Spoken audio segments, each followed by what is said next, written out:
At the age of 14, you can think about what is good for Iraq or not. That's all.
What's the alternative to discussion? We've tried wars for centuries.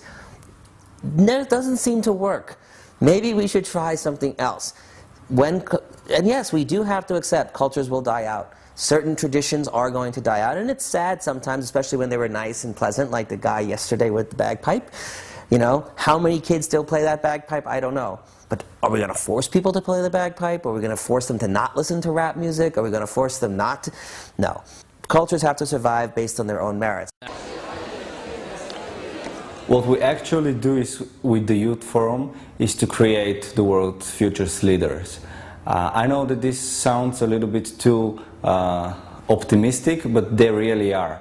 If you see how they act in debates, if you see the ideas these people have, if you see the way they are empowered by debate, everyone would recognize that these are the people that are going to lead their communities, that are going to lead their countries, or are going to lead the world. And we are very happy that up to now we have had the support of business and community and country leaders. Last year the forum was under the auspices of Mr. Václav Havel, and today, this year, the forum that just ended was under the auspices of Mr. Georgi Pervanov, the President of Bulgaria, who hosted the forum. And we are very happy that these people are supporting our idea. But of course, if more business leaders and if more country leaders help us, that would make our job much, much more easier. The motion today is censorship of expression that promotes violence is just, and I'd like to give the definitions for this motion. Censorship is the suppression of expression.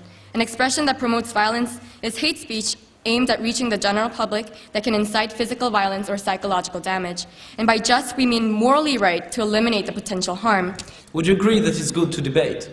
Yes. So would you agree that it's good to debate issues of importance to the world, rather than not debate them? Yes, but the issue is not about freedom of expression itself, but about hate speech, as we have provided the definition for you. Well, that is your definition. We cannot always rely on government. Sadly, even in the nicest, most liberal, fluffy democracies, governments do not always tell the truth. They are what we call economical with the truth sometimes. It is our duty as citizens in a democratic country to find out exactly what we need to know, and this is best done through the public discourse, which is being denied by this policy of censorship. It is challenging the very essence of the democracy and the democratic values in the criteria for which we are striving. You said that democratic states are built upon violent revolutions, yes? Very often, yes. So are you promoting violent revolutions?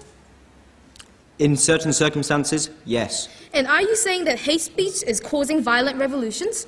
It can do, yes. And isn't that why exactly the affirmative is saying that we ban violent revolutions? If we allow other people to see hate speech, to see terrorists, they can see the idiocy of these arguments in a public discussion. It is pivotal and vital that people can understand how idiotic these arguments are. But we must show them how idiotic. We cannot censor like the affirmative team suggests.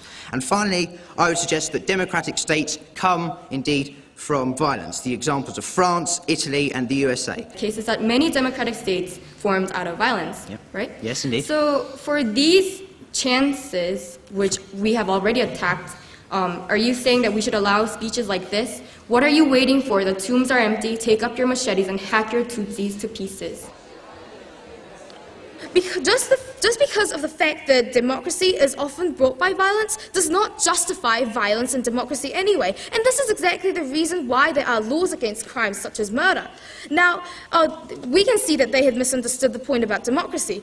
Democracy is first brought because the government is formed, and the government forms a society where safety is guaranteed. When safety is not guaranteed, a democratic society cannot form as people don't have the protection to preach the right. Ladies and gentlemen, it is a great honor and a personal emotion for me to conclude tonight's debate in Bulgaria, the country where I was born, and in Plovdiv, the town where my childhood passed.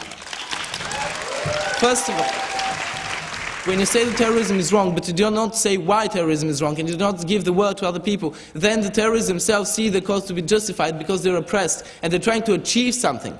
And when they're fighting for something to achieve, well, if we have exposed this debate in the open, and show that hate speech is not something that democracy is afraid, because democracy is so much greater, and democracy and freedom of speech is so much better and stronger than hate speech of a few terrorists, and that they will survive even after the attacks of terrorists, we would have prevailed and achieve social security and social stability.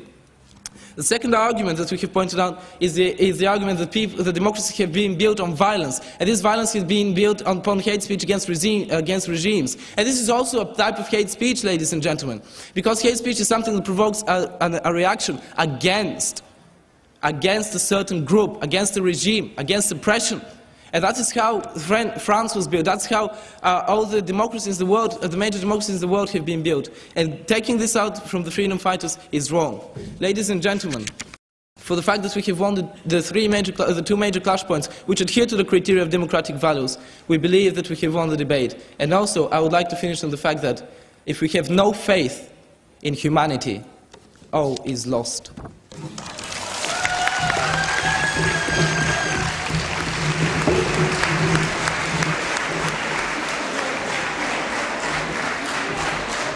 Idea Karl-Popper Debate Championships 2008 champions are United Kingdom.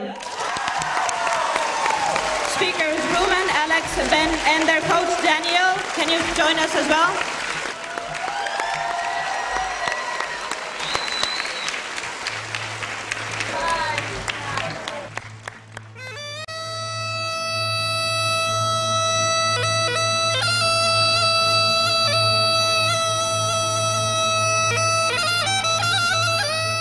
I'll remember the teams of little Mongolian girls who had never debated before, and one of them was in the final debate, and they all learned so much, and they're so happy.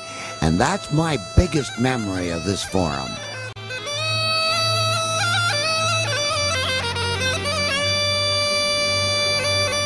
I think when I come back to China, we'll be missing Bulgaria, missing Smolensk, and the mountainous weather, and the fabulous forum site here very much.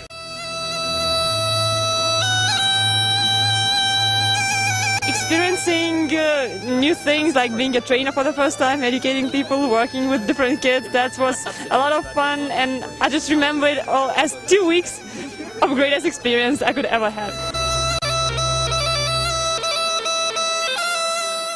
And I will remember the food and my roommates, because in college they probably won't be as cool. Thank you, and thank you. Thank you for everyone, thank you for organizers, thank you for everyone who attended this event, for making it such an outstanding and remarkable piece of my life. Thank you.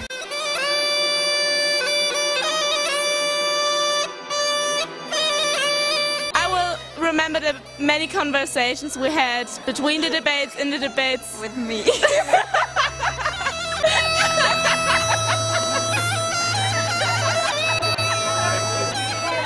I believe I can fly.